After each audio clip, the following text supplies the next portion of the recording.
श्री स्वामी समर्थ. जय जय रघुवीर समर्थ. बाळ, या संदेशाकडे तू आला आहे. या संदेशाला जर का आज तू फक्त तुझ्या आयुष्यातील तुझा किमती वेळ त्यापैकी फक्त मोजून 2 मिनिटे या संदेशाला जर का तू आज दिले, तर तुझ्या पुढील येणाऱ्या संपूर्ण आयुष्यामध्ये स्वामी समर्थ महाराजांचा आशीर्वाद तुला प्राप्त होईल. तू याआधी कदाचित त्या गोष्टीचा विचारसुद्धा केला नसेल. त्या गोष्टी तुला आता हा संदेश पूर्ण ऐकल्यानंतर मिळतील.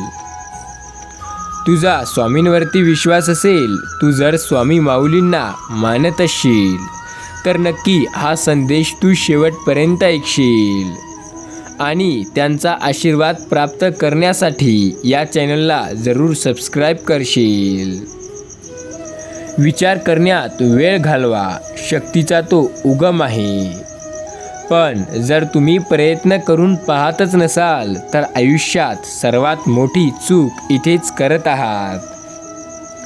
जसा आपण विचार करतो तसे आपण नसून जसे आपण आहोत तसा विचार करतो.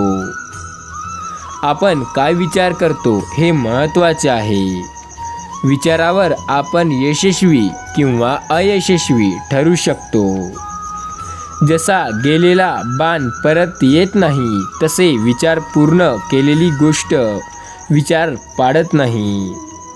जितके निरीक्षण सूक्ष्म तितकी समजूक अधिक, म्हणून जास्त सखोल आणि अचूक विचार करा. दुसऱ्याचे विचार शांतपणे ऐका, त्यावर विचार करा, मात्र विचारल्याशिवाय मन प्रकट करू नका. तुम्ही कोणी न विचारता जर तुमचे मन प्रकट कराल, तर त्या पुढच्या व्यक्तीला वाटेल की तुम्ही बिनफालतू त्याला काहीतरी सांगत आहात. जसे प्रकाशाच्या सहाय्याशिवाय वस्तू दिसत नाही, तसे विचाराच्या ज्ञानाशिवाय ज्ञानप्राप्ती होत नाही. शिक्षण हा वयोचा एक असा आपला गट आहे, तो ज्यामध्ये आपल्याला तो मिळाला तर आपण आयुष्यात पुढे जायला खूप समर्थ होऊ शकतो. वयाच्या 20 वर्षापर्यंत जर आपल्याला जे काही शिकायला दिले आणि आपण ते जर योग्य पद्धतीने शिकले, तर नक्की आपण यशस्वी होऊ. शिक्षण म्हणजे राष्ट्र मंदिरातील देवाच्या मूर्ती बनविणारे थोर शिल्पकार आहेत. राष्ट्रातील प्रत्येक घर ही शाळा आहे व घरातील आई वडील हे मुलांचे शिक्षक आहे. ते मुलांना लहानपणीपासूनच चांगल्या चांगल्या गोष्टी आणि संस्कार शिकवत असतात. शिक्षण म्हणजे सत्यसंग होय. शिक्षण म्हणजे सत्य, समता, स्वातंत्र्य यांचा मिलाप होय. शिक्षण म्हणजे आचार, विचार आणि अध्याप याचा उगमस्थान. शिक्षण म्हणजे वाघिणीचे दूध, ज्याला मिळाले तो गुरगुरल्याशिवाय राहणार नाही. शिक्षण ही एक अशी गोष्ट आहे जी आपल्याला आयुष्यात एका अशा स्तराला घेऊन जाऊ शकते, त्या स्तराला कदाचित याआधी कोणी गेलं असेल. शिक्षण हा मनाचा तिसरा डोळा असतो. हा डोळा आपल्याला शिक्षणामुळेच प्राप्त होऊ शकतो. शिक्षणाने आपल्याला सत्य, शिवम, सुंदरम यांचे दर्शन होते. शिक्षण हा खूप संवादानाचा सर्वात प्रभावी मार्ग आहे. चारित्र्य निर्मिती हा शिक्षणाचा सर्वश्रेष्ठ उपदेश आहे.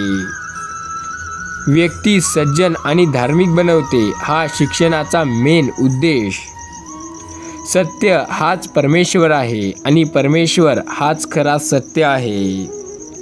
सत्याचा पहिला मार्ग, विपत्ती आली तर त्याला भिवू नका. संकटे तर प्रत्येकाच्या आयुष्यात येतात, पण जो व्यक्ती त्यांचा सामना करून त्यावर विजय मिळवतो तोच आयुष्यात खरा यशस्वी होतो.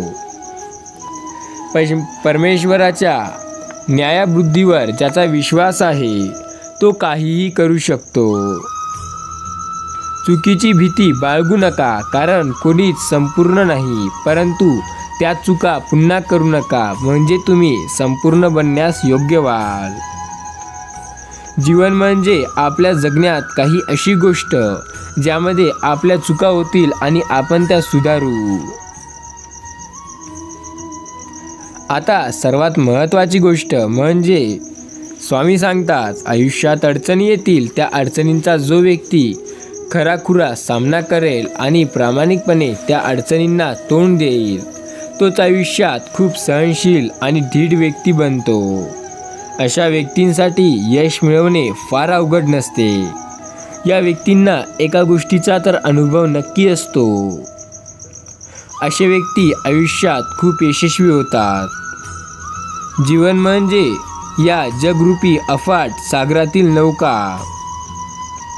योग्य आहार व योग्य झोप ही आरोग्याची गुरुकिल्ली आहे. हे आपल्याला आयुष्यात नक्की यशस्वी करते.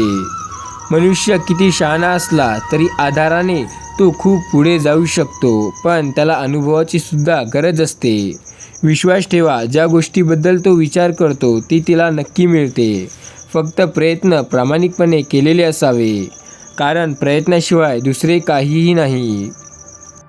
आयुष्यात जर आपल्याला काही मिळवायचे असेल तर स्वतःपेक्षा जास्त विश्वास पहिले स्वामीवर ठेवायचा. जेव्हा तुम्ही त्यांच्यावर विश्वास ठेवाल तेव्हा तुमच्यासाठी अशक्य असं काहीही राहणार नाही. एक नियम अखंड चालविणे याचे नाव तपश्चर्या आहे. तुम्ही तपश्चर्या कराल आणि त्यात प्रयत्न कराल तर यशस्वी नक्की व्हाल. दुसऱ्याच्या स्वातंत्र्याचं आड येत नाही ते खरे स्वातंत्र्य. जीवन म्हणजे जगून अफाट सागरातील नौका होय. आंब्याला खूप मोहरे येतात पण फळं थोडे लागतात. आयुष्याचं झाडही असंच आहे, त्याला अपेक्षेचे मोहरे खूप येतात पण त्याचे यश हे खूप कमी मिळते. अपेक्षा जेवढ्या असतात तेवढे कदाचित त्याला काही गोष्टी मिळतात. माणसाच्या अपेक्षा या डझनभर असतात पण फळ त्याला फक्त 1 किंवा 2 मिळतो. आयुष्यात जर खरंच सुखी राहायचं असेल तर अपेक्षा कमी करायला शिका. या अपेक्षा खूप जास्त असतील तर आपण काहीही करू शकणार नाही. अपेक्षा जास्त असतील तर आपल्याला दुःखसुद्धा मोठे होतील की ह्या आपल्या पूर्ण झाल्या नाही. आणि अपेक्षा कमी असतील आणि जर त्यापेक्षा जास्त मिळालं तर आपल्या अंदर एक नवीन ऊर्जा निर्माण होईल की हो, आपल्याला हे करायचं आहे. यामुळे आपल्याला यश मिळत आहे. काहीतरी आपल्या जीवनात यामुळे प्रभाव होत आहे. जेव्हा हा विचार तुमचा होईल तेव्हा तुम्ही नक्की प्रयत्न कराल. आयुष्यात एक गोष्ट लक्षात ठेवा, प्रयत्नाशिवाय काहीही नाही. प्रयत्न कराल तर तो ईश्वरसुद्धा तुम्हाला देईल. त्याला देणेसुद्धा भागच पडेल. तुम्ही प्रयत्न तर करून पहा.